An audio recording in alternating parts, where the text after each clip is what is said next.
Sound check. Amen. Magandang gabi po sa bawat isa. Amen. Are you happy this evening? Amen. Parang kayo lang. Ako yata hindi. Amen. Medyo kinakabahan. Amen. Pero salamat sa Panginoon for the privilege na makapangaral ng salita ng Diyos. Salamat po na tayo mataas sa nating pastor this evening. And I hope this would be a blessing sa bawat isa. Tayo po tayong lahat. At buksan po natin ang ating Bible, Romans chapter 12. Romans chapter 12.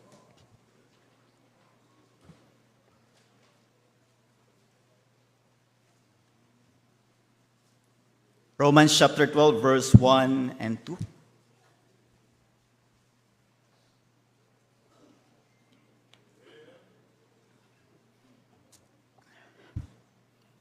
Andiyan na po kayo? Basahin po natin verse 1 and verse 2. Ready now, read. I beseech you, therefore, brethren, by the mercies of God, that ye present your bodies a living sacrifice, holy, acceptable unto God, which is your reasonable service. And be not conformed to this world, but be ye transformed by the renewing of your mind, that ye may prove that is good, and acceptable, and perfect will of God. Mapapansin po natin in verse na sabi ng Bible, by the renewing of your mind. Another verse, chapter 15, verse 6. Ang Romans chapter 15, verse 6.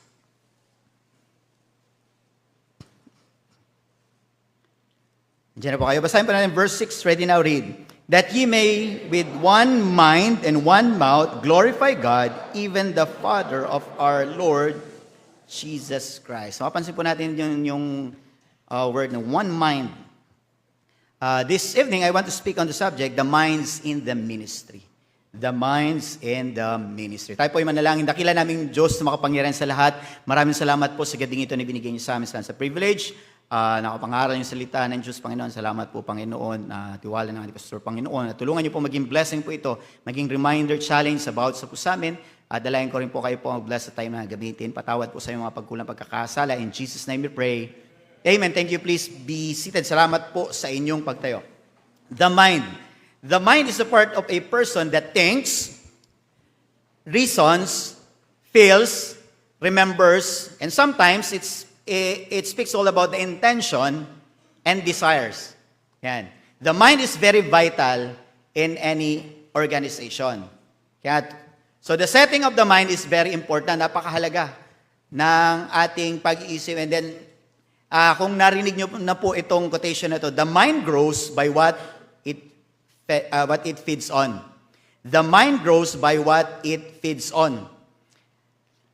If it is fed by material things, your mind becomes materialistic because the mind grows by what it feeds on. If it feeds on worldliness, your mind becomes worldly because the mind grows by what it's fed on. If it's fed with worries, that worries your mind, it becomes full of worries because the mind grows by what it's fed on. If it's fed by gossips, your mind becomes a trash can because the mind grows by what it feeds on. If it's fed with bitterness, offend, and murmurings and gripings, your mind becomes negative. Especially kung sa gawain ng Panginoon at magkakasakit ka ng murmuritis and offendicitis. Because the mind grows by what it feeds on. Kapag nakikita mo na lahat sila ay mali at ikaw na lang yung tama, it is because your mind grows by what it feeds on. If it's feeds on K-dramas, di ba? Pagka ikaw ay mahilig manood ng mga K-dramas, such as See You at Work Tomorrow, Phantom Lawyer, at saka Feeling for Love ni Park Jin-yoon, magiging ma-showbiz yung buhay natin. Di ba? Kaya, iba nakarelate agad, no? Kahit sa church, magiging ma-showbiz. Kahit sa church, magiging madrama. Kakapanood ng mga soap opera and K-dramas because the mind grows by what it feeds on. And by the way, hindi dahil nakaka-relate ka, ikaw na yung bida. At ikaw na yung artista. Yan. So the mind grows by what it feeds on. Kaya nga, napakahalaga na i-feed natin ang ating isipan ng salita ng Diyos. When we feed our minds with the Word of God, your mind will be renewed. Your mind will be transformed. Your mind will be good. Your mind will be acceptable. your mind will be pleasing to God. The mind grows by what it's fed on. That's why we need the preaching of the Word of God, because the mind grows by what it feeds on. That's why we need to read our Bible and to pray every day, because the mind grows by what it's fed on. That's why we need to meditate the Word of God daily, because the mind grows by what it feeds on. We need to feed our minds with good things and godly things, because the mind grows by what it feeds on. In Psalms chapter 1, verse 1 and 2, sabi ng Bible, "Blessed is the man that walketh not in the counsel of the ungodly, nor standeth in the way of sinner, nor sitteth in the seat of the scornful, but his delight is in the law of the Lord, and in his law that he meditate day and night." Ibig sabihin, your focus must be on the Word of God. Your love must be on the Word of God. Your attention must be on the Word of God. Your thought must be on the Word of God. Just like in Joshua chapter 1, verse 8, "This book of the law shall not depart out of thy mouth, but thou shalt meditate therein day and night, and thou mayest observe to do according to all that is written therein." Napakahalaga kung ano yung nilalagay natin sa ating isipan. It will always reflect to our desires and intention, because the mind grows by what it feeds on. Napakahalaga ng ating isipan. Ano yung minemeditate mo ngayong gabi? At yan lagi ay magbubunga. Magbubunga ng desires. Magbubunga ng intention. Kaya nga sa talatang binasa natin, "That ye may with one mind and one mouth glorify God, even the Father of our Lord Jesus Christ." Let us have one mind serving the Lord. So this evening, let us see the minds in the ministry. Number one, a prepared mind. A prepared mind. The word prepared is to make ready beforehand for some purpose, use, or activity, or to put in proper state of mind. Kumbaga, hinahanda natin, di ba? Nakahanda, nakakondisyon. In Nehemiah chapter 1, verse 4, "And it came to pass, when I heard these words, that I sat down and wept and mourned certain days and fasted and prayed before the God of heaven." When Nehemiah confronted the problem, nakita niya yung problema of the broken walls at Jerusalem, hindi agad siya nagmadali at pumunta doon at ura-urada pumunta siya doon. Hinanda niya yung kanyang sarili. He sat down, he wept, he prayed. Nehemiah prepared himself before the work. He fasted and prayed, preparing for the work. Nehemiah spent time preparing before starting to rebuild the wall in Jerusalem. At ganun din ang ating Panginoon, our Lord Jesus, when He started His earthly ministry, He spent His time praying and fasting. Imagine fasting for 40 days. In Matthew chapter 4, when Jesus ministered to the people, He spent His time early in the morning praying in the mountain before He ministered. In Mark chapter 1, verse 35, and in the morning rising up a great while before day, He went out and departed into solitary place, and there prayed. Before Jesus was crucified on the cross of Calvary, He spent His time praying in agony in the Garden of Gethsemane. In Luke chapter 22, verse 44, and being in agony, He prayed more earnestly. Before He ascended into heaven, Jesus commissioned the church. In Matthew chapter 28, nagpapakita is all about a prepared mind. In Proverbs chapter 29, verse 18, "Where there is no vision, the people perish." Laging binabanggit ng ating pastor, success is based on preparation. That's why we need always to be prepared. Tandaan nyo, ang pagpunta sa langit, it takes preparation. Pagpunta sa church, it takes preparation. Listening to the preaching of the Word of God takes preparation. Reading the Word of God takes preparation. Meditating the Word of God takes preparation. To have successful events needs preparation. It is all based on preparation. That's why it takes a prepared mind in the ministry. Handa ang isipan. Kondisyon ang isipan. Bakit? You will prepared ka to sacrifice. Prepared ka to work. Prepared ka when facing difficulties and sometimes persecution. We need members who has a prepared mind to serve the Lord. Ibig sabihin, nakakondisyon. Handa ang isipan sa gawain ng Panginoon. Hindi tayo pabara-bara. O hindi tayo basta-basta lang sa gawain ng Panginoon. Kaya mahalaga ang prepared mind. Ibig sabihin, when you are prepared, you are committed. Hindi yung napagalitan ka lang, magtatampo ka na, iiwanan mo na basta-basta ang ministry. O hindi, dahil hindi na pagbigyan yung gusto mo, iwanan mo na yung ministry. O kung kailan mo gusto mag-involve, mag-involve ka. Pag ayaw mo, aalis ka sa ministry. Hindi ganun. Hindi pwedeng ganun. You count the cost. It takes a prepared mind to serve the Lord through thick and thin. It is a great blessing to have a church that has a program. Yung hindi lang basta banat ng banat, no? Pinaghahandaan. At ang nakakatuwa sa ating simbahan, we always starts the preparation with the spiritual preparation. Through prayer.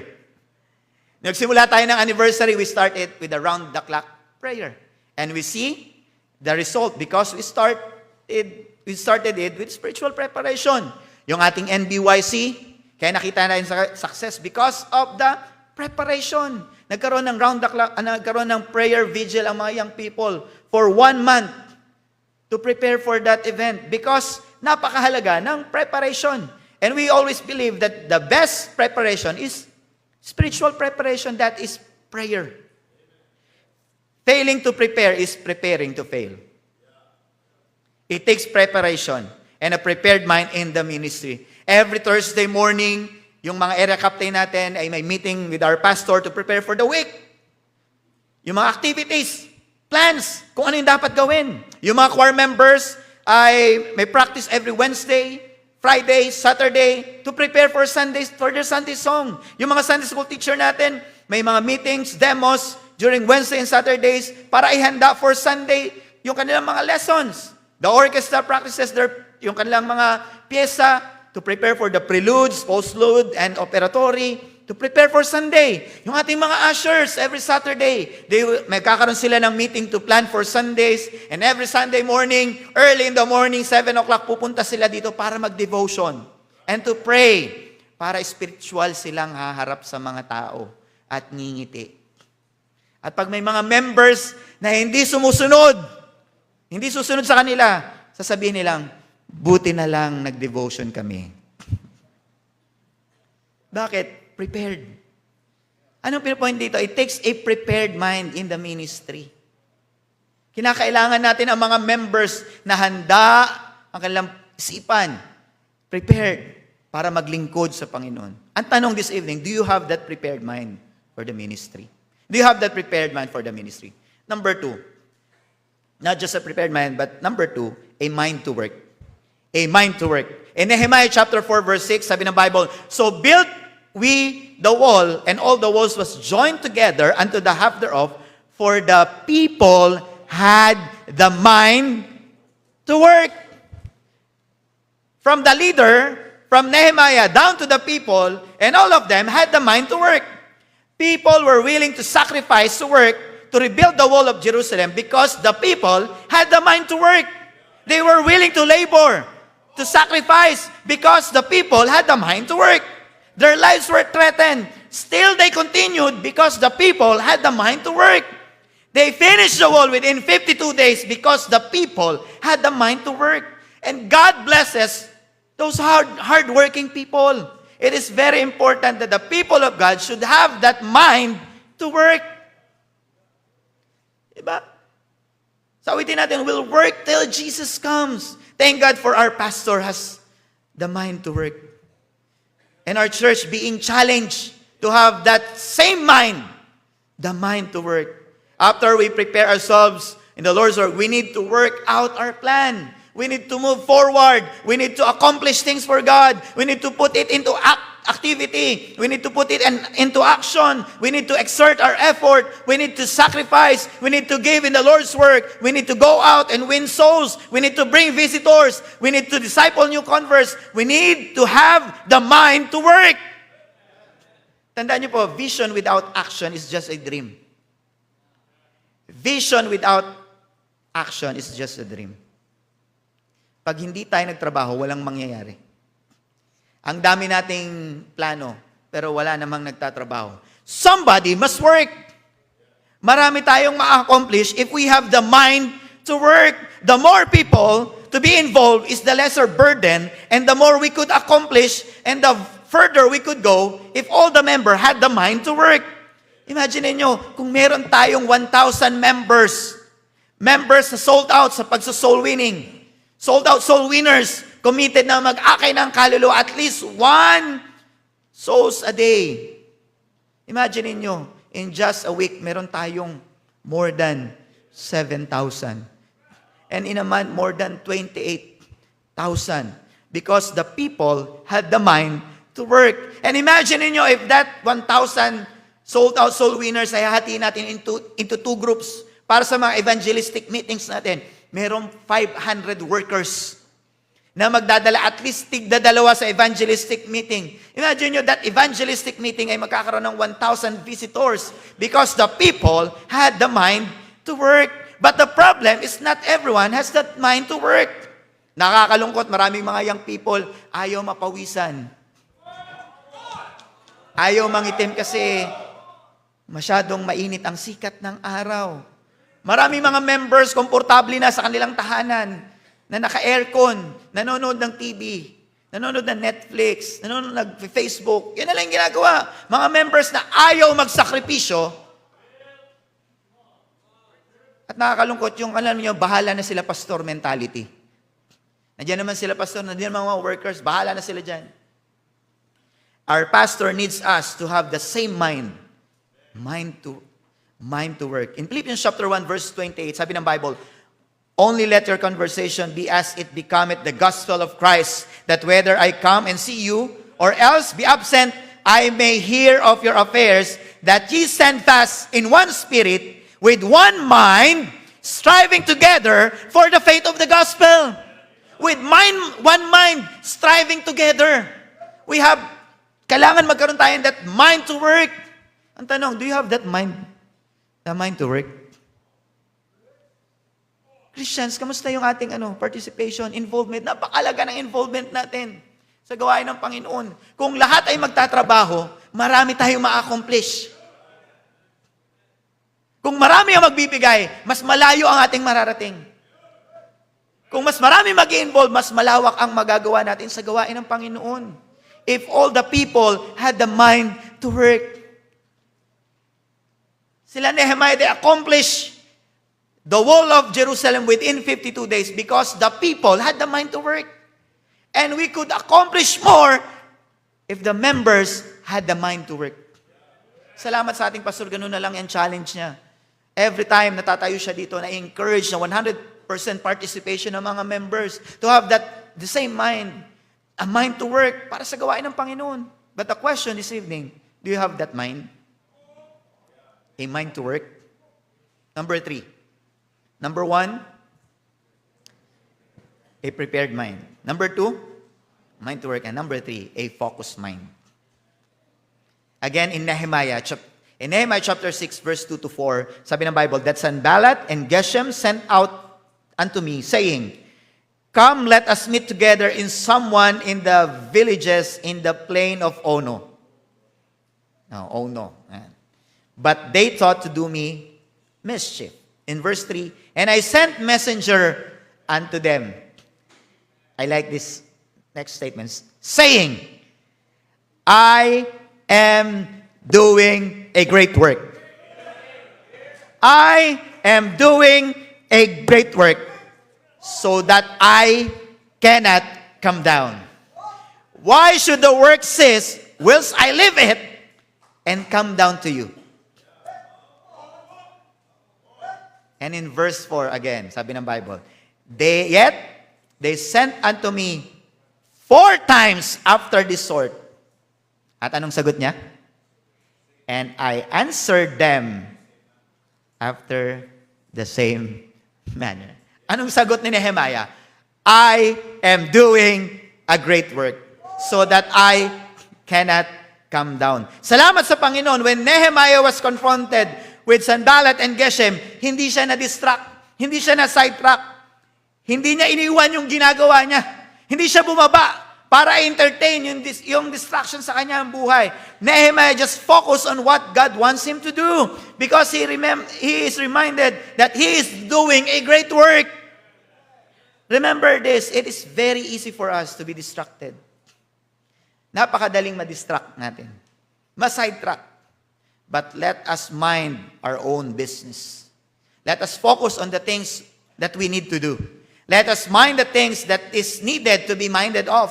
Let us keep the main thing of this church, And that is soul winning. Marami tayong mababasa na social medias at kung ano-anong paratang sa ating simbahan, sa ating pastor. Pero ang instruction ng ating pastor, let us mind our own business. Let us focus on winning lost souls for Christ. Let us focus on encouraging the members. Let us focus on setting evangelistic meetings. Let us bring more visitors every services.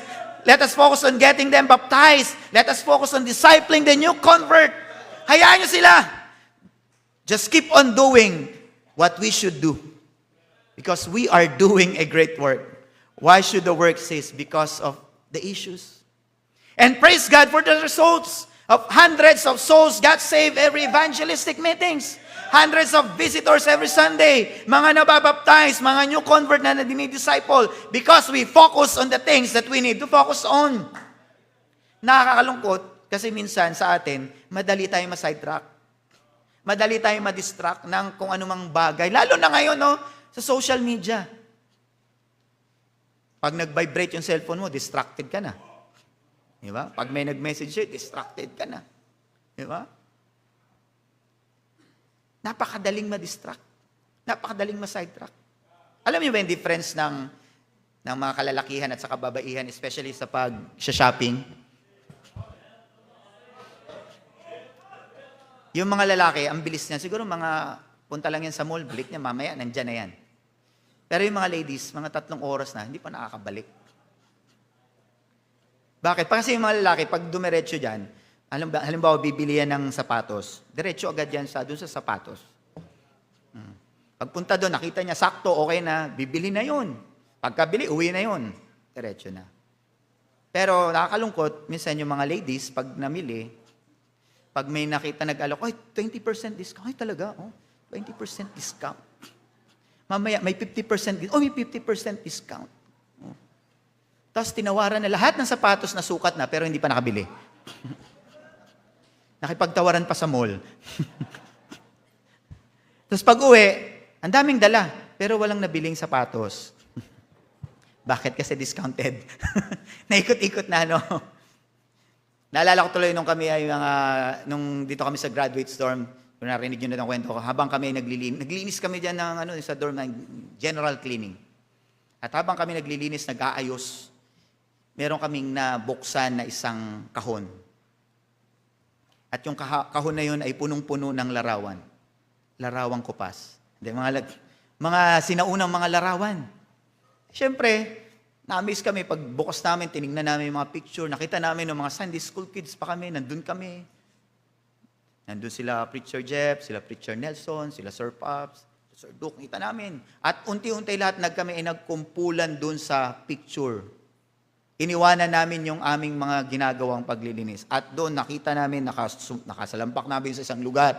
At habang kami ay tawa ng tawa, hindi namin namalayan. Nasa likuran na pala namin si Pastor. At anong ginagawa nyo dyan? Ayun, napagalitan. Bakit? Distracted eh. Na-sidetrack. Nakalimutan yung dapat gawin.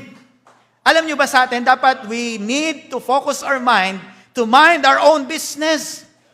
The business of praying. The business of reading our Bible. The business of meditating the Word of God. The business of growing in Christ. The business of soul winning. The business in tracts distribution, in our giving, in rearing our children, in discipling members. Yung mga dapat focus tayo sa dapat nating ma-accomplish. Remember this. The main business of this church is to win the lost at any cost. The main business of this church is getting them baptized. The main business of this church is making disciples. The main business of this church is fulfilling the Great Commission. So we should focus. We should have that focused mind. Just like Nehemiah, they have that mind na focus sila, na ayaw nilang madistract. Gagawin nila yung dapat nilang gawin. At dapat ganun yung ating isipan. Huwag tayo magpa-sidetrack, madistract. Sometimes pag dumating yung problema, distracted na tayo. Ayoko na magsimba kasi may problema ako. Minsan sobrang blessing. Ngayon, dahil marami ng blessing, ayoko magsimba. Kasi maraming blessing, maraming customer sa kanilang business. Na-distract na. Dapat mag-focus tayo. Alam natin ang focus natin. We have the same mind. The same mind. As I end, there are many different minds that we could encounter. Merong narrow mind. Sabihin, makitid ang isip. Makitid mag-isip. Merong shallow mind. Ano yun? Mababaw mag-isip. Merong intellectual mind. Matalino daw mag-isip. Meron ding mga critical mind. Yan, yung mga delikadong mag-isip. Ibig sabihin, sila ay always ready to criticize. Meron ding mga business-minded. Pera lang ang iniisip. Meron ding mga high-minded. Ibig sabihin, masyadong mataas ang kanilang pag-iisip. Marami rin absent-minded. Nawawala sa sarili, mga lutang. Di ba? Hindi alam nangyayari, di ba? Meron din mga mastermind. Yan, yung mga mastermind, yung magagaling sa mga kalokohan, di ba? Ito mas matindi, meron ding mga mayayaman. Mayayaman sa atin kasi meron silang sariling mundo. Biruin mo, nakabili sila ng sarili nilang mundo, no? At namumuhay sila doon sa mundo na yon. Pero ang tanong, this evening, anong klaseng kaisipan kaya ang meron ka ngayong gabing ito? Ano kayang kaisipan meron ka para sa church? Ano kayang kaisipan meron ka sa ating pastor? Ano kayang kaisipan meron ka para sa mga workers? Ano kayang kaisipan meron ka para sa gawain ng Panginoon? The encouragement this evening is to have that same mind. Same mind. The same mind na meron ang Panginoon. The same mind na meron ng ating pastor. The same mind na meron ng ating mga leaders. The same mind na direksyon ng ating simbahan. What is that? A prepared mind. A mind to work. And a focused mind. Shall we all stand up, please? At tayo ay mananalangin. Let's pray. Dakila namin Diyos na makapangyarihan sa lahat. Maraming salamat po, Panginoon, sa gabing ito na ibinigay niyo sa amin. Salamat po, Panginoon, sa inyong salita. Salamat po sa reminder sa amin, Panginoon. At tulungan niyo po kami, Panginoon, to have that prepared mind, the mind to work, and a focused mind para po sa inyong gawain. And let us have that the same mind, Panginoon, katulad ng inyong purpose, bakit po kayo pumarito, Panginoon. The same mind na meron po ang aming simbahan, the same mind na meron po ang aming pastor, Panginoon. Tulungan niyo po kami, Panginoon, na-accomplish namin ang naisin niyo po sa aming buhay. And you bless the church, Panginoon, bless the members, and involvement ng bawat isa, Panginoon. Patawad po sa iyong mga